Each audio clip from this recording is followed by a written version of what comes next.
Oh, I didn't set up anything. Whatever. This is mostly for me. Just practice presenting. Make the most out of the situation. See how long I can go. I have 6 hours and 40 minutes marked out in my mind as a maximum. Maybe 30 minutes with 10-minute gaps. 40 minutes. I have up to 10 topics. I'll listen to the last topic. So the first topic is evolutionary proof of ancient wisdom. Oh yeah, the topic for this stream is what they don't teach in school. So I did not go over my notes or anything. I just decided to go live on this for a moment. So here we are. Ancient wisdom, evolutionary proof. Oh yeah. So this comes from. I have notes for books I recommend for each topic. So the first book was The Origin of Species. I read The Origin of Species a few times and started to see the extreme ancient wisdom in old documents. It's like if they still stand the test of time and they're still popular, then the value of the document is proved out. It's been naturally selected for those who followed it and liked it and were willing to keep it around or suggest it, kept it around, and as a result, the value has been proved out by the test of time. Natural selection is selected for that value of such ancient documentation. And if you want to pick the most valuable set of wisdom, set of strategies and ideas that led to maximum individual and group success, you would naturally look to the one that is the most popular of ancient wisdom, which would be the biblical stories in the Bible. The value, this supreme value in, see, I come from the Origin of Species, so I look at if the verse exists or a tenet exists versus not existing, that means it led the individual and group that followed it to more success than the alternative. The alternative being those who didn't follow it or followed alternative strategies. And you can, there's plenty of strategies that might be new, but they'd be very specific. Almost all strategies have been tried. Game theory mathematically is essentially the golden rule in the Bible. So the wisdom is so valuable in our ancient stories that we're under huge pressures of natural selection. We have this value, this ancient value. The best stories grew to the top. You could imagine it as ancient tribes, different groups in different areas, competing, communicating, sending ideas and people across. So there's some level of intermingling, but they all ultimately each have their own deities and stories, and those deities fought it out as leading the individuals and groups that follow them to more success than the alternatives. And what this became a pantheon of a set of deities. In Rome, they went from place to place, and part of their conquering methodology was looking at somebody else's deities and saying, "Oh no, that's our deity. That's in Latin we call that one this." And they just looked at the similar set of strategies because certain sets of strategies do become similar. The simple fact, and if I'd made this argument 2,000 years ago, even maybe 2,100, I would have looked at the pantheonic religions and I would have probably been a polytheist. It's really hard to say, but the monotheism clearly outcompeted it. It led to more individual group success. That could be as simple as the unity of the group, be from all uniting with the same set of strategies rather than different subsets working within the group, dividing the group, making the group less cohesive and competitive. There's clearly some ancient and deep value to the having one that wasn't supposed to happen. Having one set of strategies versus having many. So many strategies, many sets of strategies and subsets and deities and gods. And you hold this with divine power because we evolved alongside this ancient wisdom. We evolved the the knowledge, the wisdom. We have evolved circuitry to handle our understanding of the chaos of the universe. The universe is so supremely complex that, and we are such a social animal. I mean, it's more important to be able to describe something in a social context and communicate and have a group of people work together than it is to be technically accurate for our survival. That's, our minds are extremely analogous in that fashion. So there's a serious level of value there. So I just lost my train of thought there. The supreme ancient value of this ancient wisdom, and yes, I hold the Bible above other wisdom, but there's plenty of ancient. If you want to deep dive into any particular topic, there is lots of value there. Even in the polytheistic wisdom, you can look into the strategies of the deity, the ancient deities, and study them for value. Ultimately, that is a subset of value, and the ultimate set that is supreme and more powerful than that is the one that outcompeted that, the one that led the individual and group to more success. So I look at all the value of ancient religious stories as having competed all the alternatives. Natural selection proving out the ancient value. This is I've been working on this sort of stream for a while, this idea. I'm trying to knock it down to 5 minutes.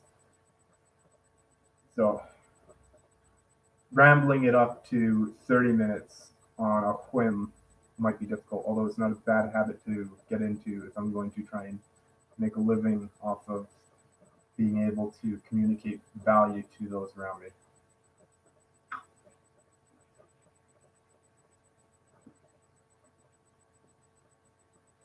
So, yeah, the evolutionary value proof. So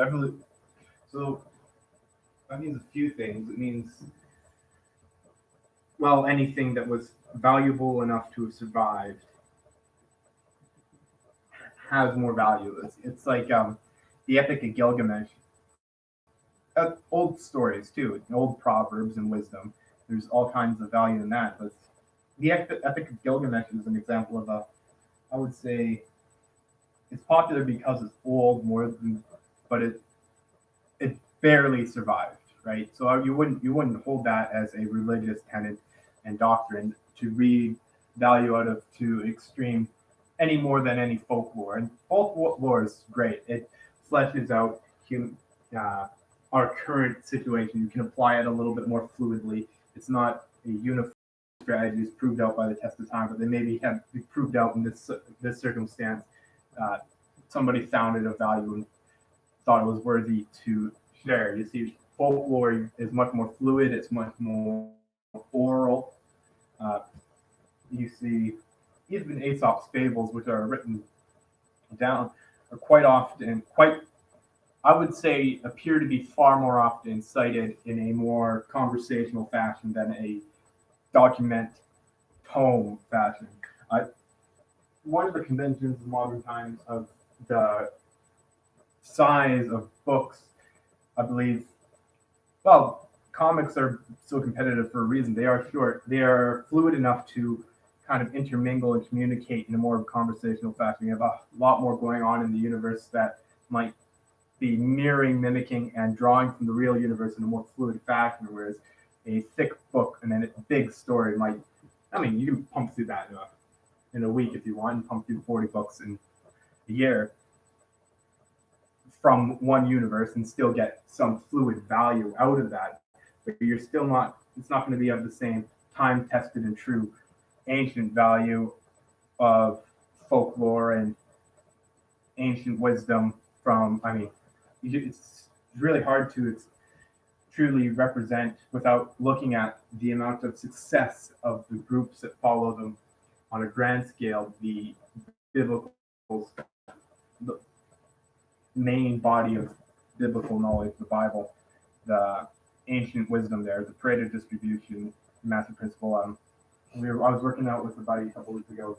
I think it's if you want to mine it mathematically, just prove it out. You definitely could. He will he humbles himself will be exalted, and who exalts himself will be humbled. As a tenet. That means and its existence means those who followed it outcompeted those who didn't. The value of it was so great that having it was more valuable than not having it. Atheism is not a new thing. It might be more tolerable now. You can survive on it longer. Maybe our understanding of the rational world is sufficiently accurate and complex to provide some basis that you can actually stand on it. Whereas before you were just rejecting God and going into all theory. Now we have some concrete proof. The human mind isn't built on that though. We are a social creature. Our ancient wisdom used to be stored in the stars. We used to follow the herds and hunt before we became uh, more permanently based creatures. And I would argue that being permanently based arbitrarily is outcompeted. The deity Bast, the Egyptian god of the home, was outcompeted that set of strategies. Yes, it's better than nothing. It's better than uh, less complex sets of strategies like astrology, but it's still been outcompeted by more complex strategies for the individual and group. And of course, in modern times, when we have so much rejection of ancient wisdom, it's really easy to pick up something like that and invest heavily in property and have much more success than when if you were to say in a society that was have more homogenous theologically and metaphysically in 500 years ago, say, and they all followed the same set of strategies that led to more individual group success, and somebody was a land baron, they would be outcompeted. It's not the ultimate. It no longer had. In that situation, you're not out competing people who have nothing. You're trying to compete against people who have already tried to have the strategy that already outcompeted your strategy. The worshipping of permanent address property land is not. It's not even. I would argue even now it's still not the best. It's just you're better than nothing if you do have anything as a set of any plan's better than no plan. If you are just flowing in or around being used by others, you are a tool more than a self-represented producer of value for yourself and your group. And you want to be of value to both yourself and your group maximally. That's game theory. In the last 100 years, essentially, the math it applies to many fields, but economics included, and it essentially proves out the golden rule. If you want to do others as you would have done unto yourself. You want to do what's best for both parties. You don't want to do what's best for one at the cost of the other, or the other at the cost of the self. You want a cohesive unity despite your independence and individuality. You want to maintain some serious value there. Yeah, we're at 13 minutes and I got 15 more minutes on this topic before I take a 10-minute break and move on to the next topic. And this is probably the topic I'm most fleshed out in my mind. So maybe that could be part of the reason I'm putting it down.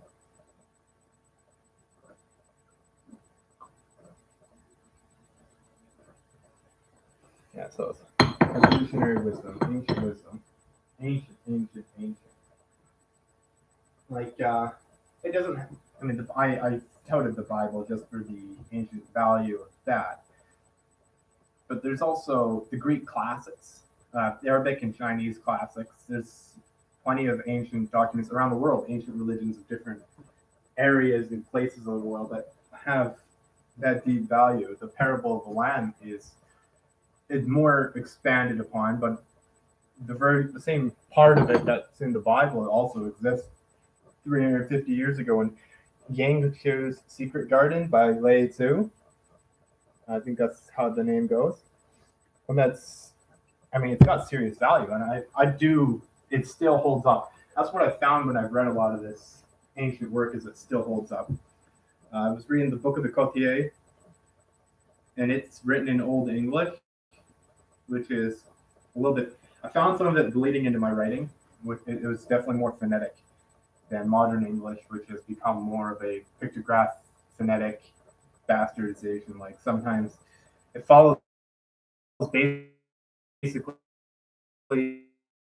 the phonetic rules, but there's also social rules applied to it that different rules. There is a time certain words consistently have the same letterings on them, even if two different versions would work. There's different words there, and there, three different words, three different spellings. You would understand it based on the context of where you had it. So that's where we've lost some of our phoneticism in our language. I think. Getting old. I'm going to find out almost immediately tomorrow that my audio isn't there or something.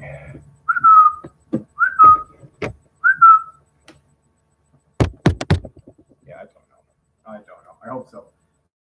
I hope my image.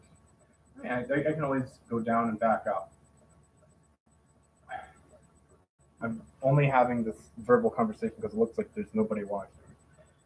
I need to get used to. I'm good at presenting and speaking to a group of real people. Of course, have it. Of course, that's part of. This is an analogy or for another topic.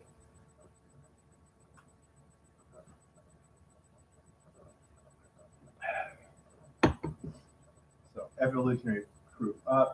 Annals and histories are a great example because they basically go over the fall of Rome, the early Roman fall. So they cover a lot of historic information that is quite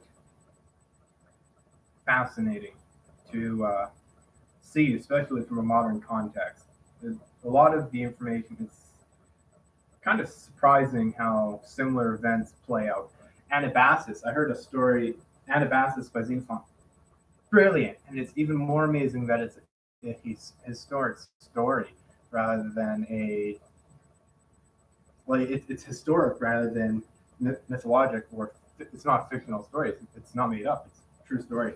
And I heard a story of the Czech Republic army in World War II that was essentially the same story. I was baffled at the parallels between the two stories. I mean, yes, there's some specific details that were different, but the grand scale similarities. And in a pantheonic setting, I would suggest that wisdom of that story would be the cult of Mars. I call them a cult because they've been outcompeted. Religions lead to longevity and long-term success. Cults lead to ultimate failure and those who follow them. The cults of Egypt, a lot of them actively would have referred to themselves as cults. They would not be afraid of it. So that's an interesting point.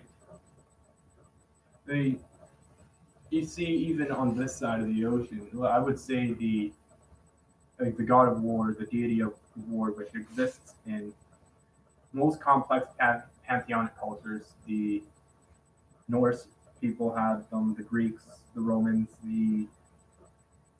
even on this side of the ocean, the Aztecs. That seems to be one of their main gods. At least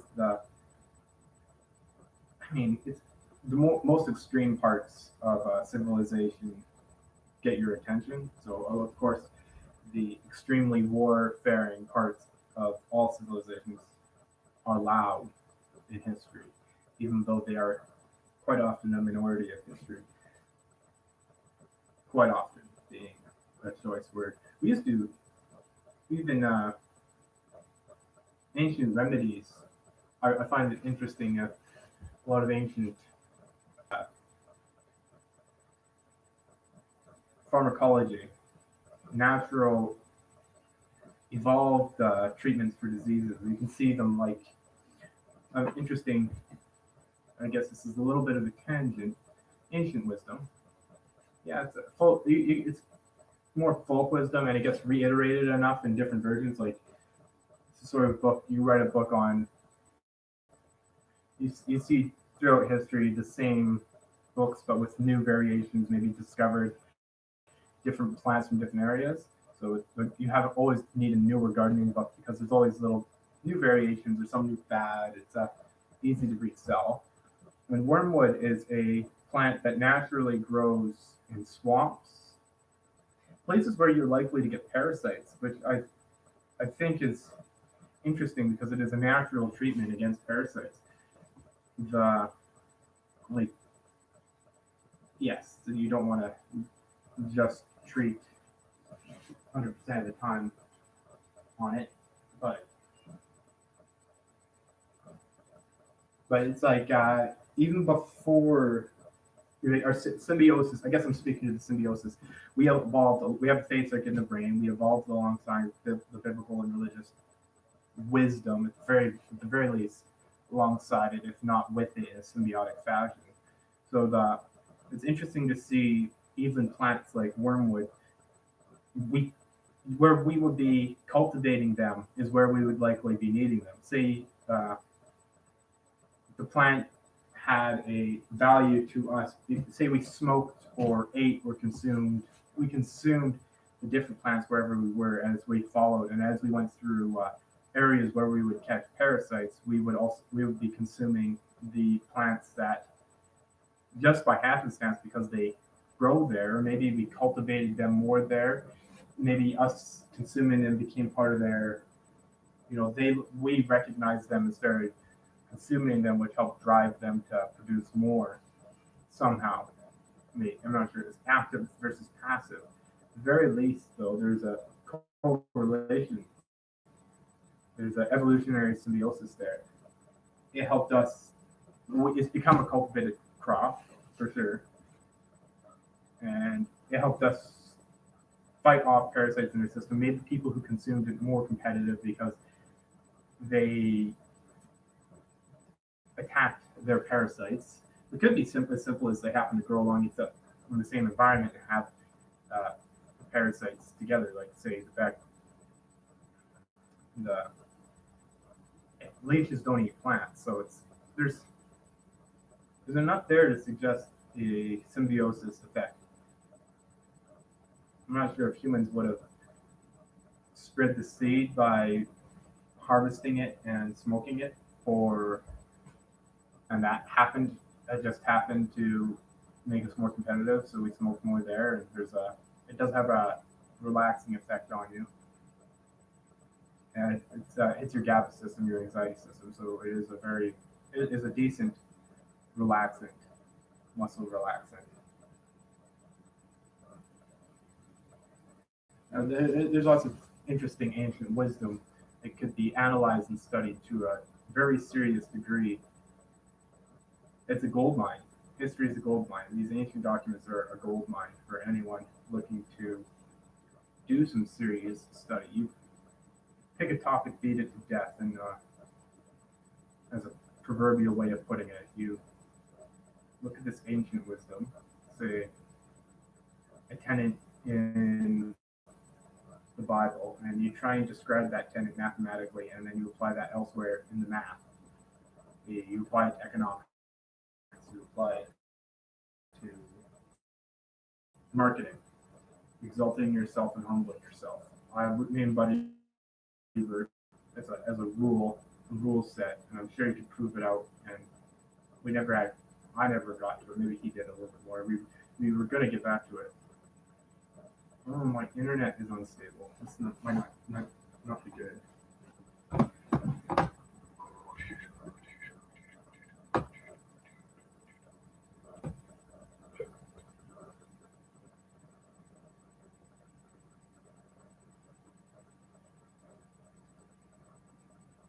Wait, yeah, I forgot how crappy my internet is here.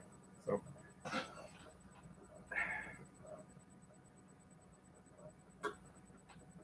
yeah, the ancient wisdom, evolutionary proof of ancient wisdom. But yeah, annals and histories. I definitely need to do more prep work for this modus operandi. I'm gonna have to double check the audio. I do have nothing but the time to properly address this. I feel it. I'm pushing my circuitry to the edge of my comfort, which as a rule for some of the rules in developing is definitely not good. I've got this habit half built. So how to develop habits is my next topic. I guess I can start on it early, although I really should sticking to a curriculum, rhetoric, a schedule is very important. So I really should be sticking to my plan. 5 more minutes of the evolutionary proof of ancient wisdom. See, I can definitely expand upon each idea I've had even more with beat it to death, as they would say. I want to be efficient. This is supposed to be a filling in the gaps live stream. It's not supposed to be. And my upload speed is low. My presentation is lacking. Oh, let's see. I'm kind of half used to. All right. So I'm kind of half used to streaming, which is why I'm pushing it. I've noticed with strength training over the years. Let's get anecdotal story. I read so the next one was Starting Strength is the next book I recommend for the next topic, which would be how to develop habits and change behavior. And I've been in it somewhat recently, playing with applying some of the principles and refining down the ultimate piece of the information into something that I can use for more serious, seriously refine it to a more scientific methodology. It's like I'm testing my understanding of habit while fasting, and definitely if you are living in a more chaotic set of habits. There's plenty of habits that are very good. I'm going to write a book, I think, on this topic. So, yeah, I definitely needed to prepare more. See, I'm trying to take advantage of certain circuitry to increase my full cognitive commitment to this process. But I don't stream this long. Back in the day, once I streamed for an hour a day, I think it was. I might even be wrong about that. Might not even. Yeah, I think it was an hour. So I have that comfort built up a little bit in that. The tenacity there. I'm stubborn, so that helps. The personality traits definitely have the role. I've also a few times gone and I've worked up. So that's the analogous. I've done this with streaming. I've also done it with string training. And most recently, when I was doing it, I was hitting the gym every day. The only thing that stopped me was isolation. And I was hitting the gym for a long time, doing far more than necessary. Not maximal value for time. Just I was doubling my use of the time and going on Discord, visiting with folks. There was a serious value to be had there. I do know that it's becoming extremely obvious to me that the audio quality is going to be it's going to be a factor to the stream being of use. So I'm going to need some streaming software. 30 minutes is a really long time for me to go back and rewatch. If I'm going to be streaming every day. 6 hours and 40 minutes. So I definitely need to refine my methodology. I'm feeling my comfort level and pushing. If I push it too much, I won't do it again. So I think it's probably prudent to stop while I'm ahead.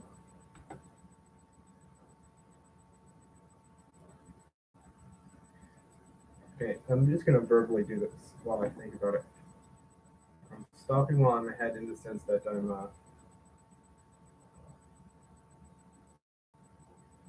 normally wouldn't push up to this point this soon. This is not how I'd recommend anyone jump into a new habit. I have it half existing, but I've already pushed it past. There's definitely other factors to consider. So we'll find out if this is a good or bad thing to do. I'm consistent and tenacious, not fast. After today, might make the difference between success and failure from this um, overstepping at my age. Definitely building new habits is difficult.